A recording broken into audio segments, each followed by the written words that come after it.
Hey everybody, it's Maria. I haven't made a video in a while, so I thought I would make one today. Things been really crazy for all of us, huh?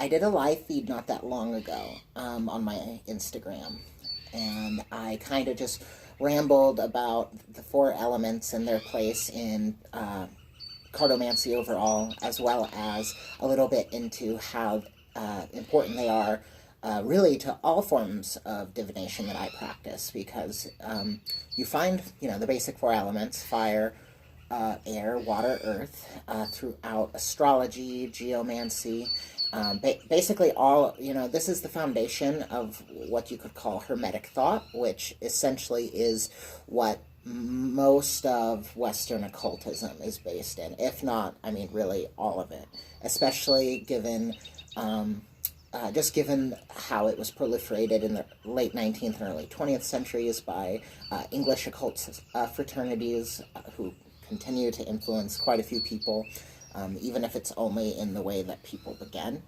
kind of their quest for spirituality or magic that's outside the norm. And I wasn't super happy with how it went, if I'm being honest, and it's just because my thoughts weren't quite so collected. So I've been doing a lot of reflecting on that, and I'm hoping I can capture it a little bit better here.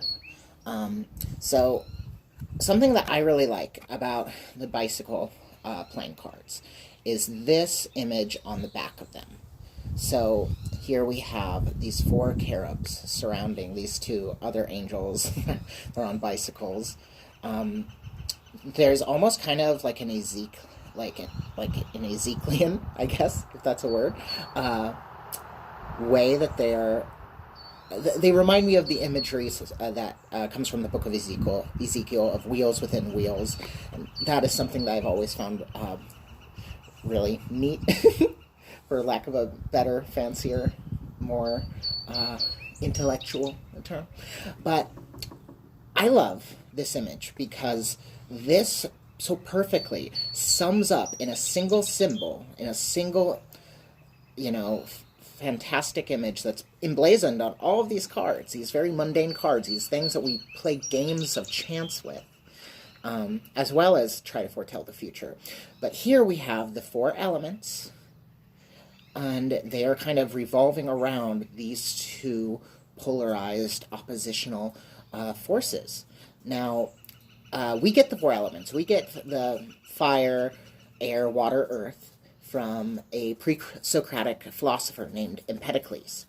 And Empedocles is a really interesting person. He's one of my favorite ancient philosophers, and he gave us kind of the essentially the basic concept of optics that would, kind of carry on through into the Middle Ages and early modern era as well.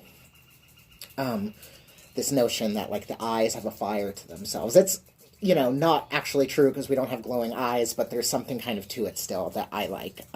Anyways, so Empedocles posited that the universe was made up of these four basic elements, and we kind of can see them all here in our world. So, right, we're standing on the earth, air surrounds us, we're breathing it in, there's water surrounding the earth, and then, the sun, fire, is up in the sky, and even so the ancients conceived of, like, fire being this elemental pure fire being this etheric thing that encirculated the earth at the very boundaries of the crystalline sphere we found ourselves in.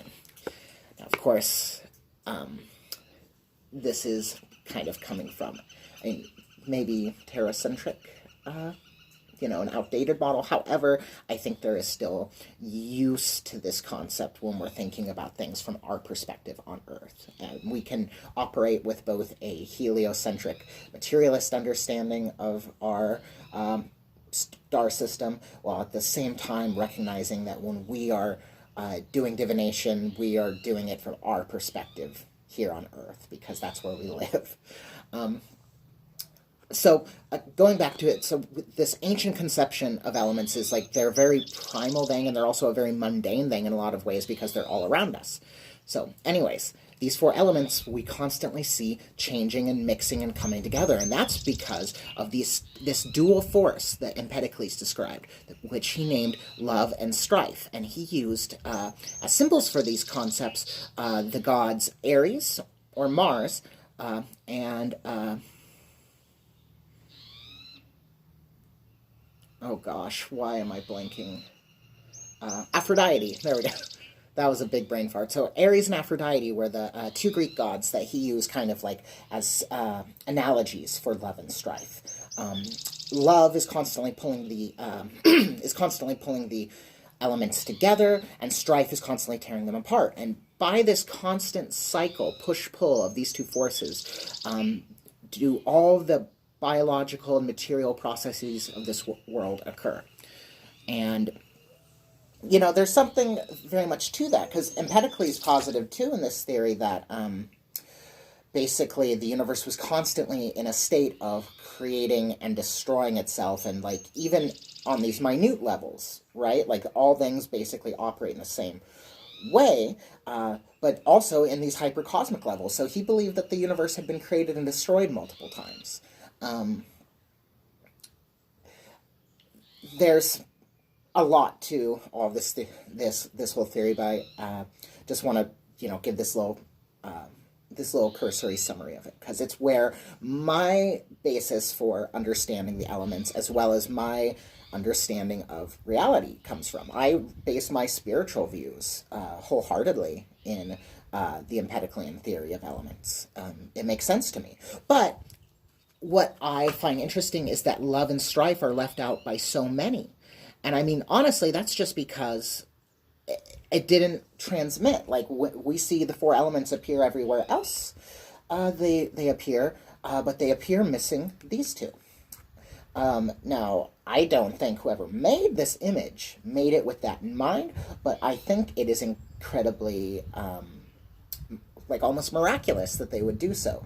And the reason for that is because, well, why are we divining, right? Why are we using this deck of cards? Why are we looking at the stars and trying to interpret them? Why are we throwing bones or shells or whatever way you do divination? Why are we doing it? We're doing it because we want to have some sort of understanding, right? But why does it work? It works because it is rooted in our reality, and our reality is made up of these elements, right?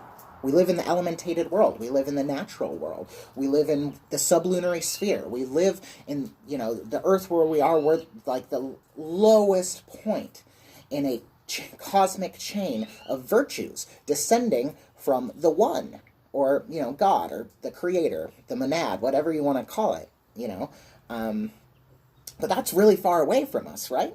And these virtues get distilled down through the planets and their spheres here to the elementated world, where everything is mixed together and their virtues can be found dispersed throughout everything.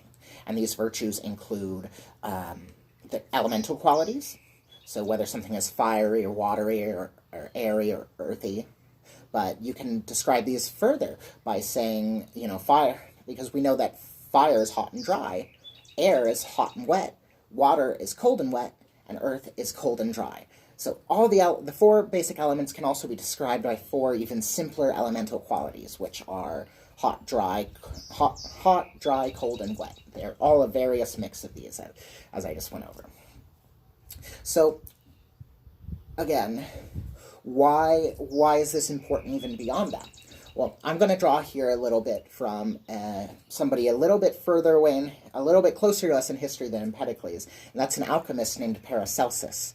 Paracelsus wrote a number of really interesting and vital texts, and one of these being a treatise on the nymphs, salamanders, pygmies, and mermaids. I might be forgetting how he called them, but he's talking about the elemental creatures. It's a treatise on the elemental spirits, which he considers not being like true spirits. Like, he has this very, in his mind, clear, at least, difference between spirits and elementals being kind of like a mixture between a human and a spirit. Anyways, But there's a really important thing that he mentions in here, and that is that the elementals know all things past, present, and future. They're aware of all things past, present, and future. And why is that? It's because they live within these elements themselves, and those elements are dispersed all throughout our reality. The elemental spirits have understanding of our reality and all things that happen in it, because to them all things would be happening simultaneously, essentially. That's kind of the only reason I can think of for why would they know everything, and it's because they exist in every single place between the creation and destruction of the universe, because these elements are a constant the entire time. And they are being pushed and pulled apart by love and strife, but they are consistently a part of the universe while the universe is created. So that is why the four elements are such a vital thing to understand when it comes to divination, because we're divining about the elementated world, we're divining about the natural world and the things that happen in the natural world. And we want to have a system rooted in that world too.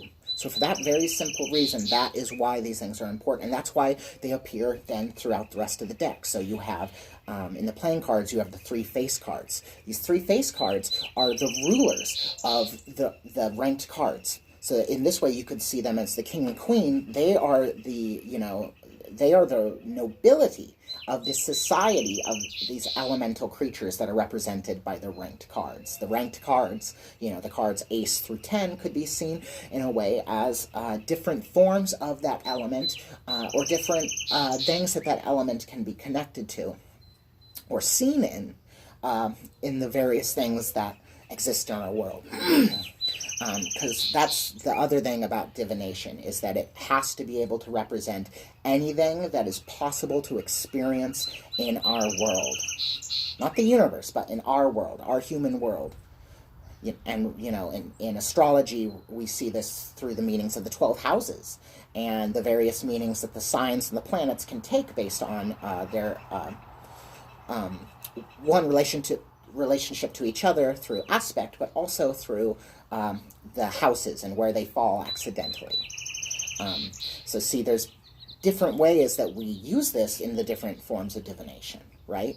So in playing cards, we interpret the ranked cards beside each other and how they fall and where they're placed and what face cards show up where. But, that's kind of where the logic for the system can come from, is that it's very clearly delineated here.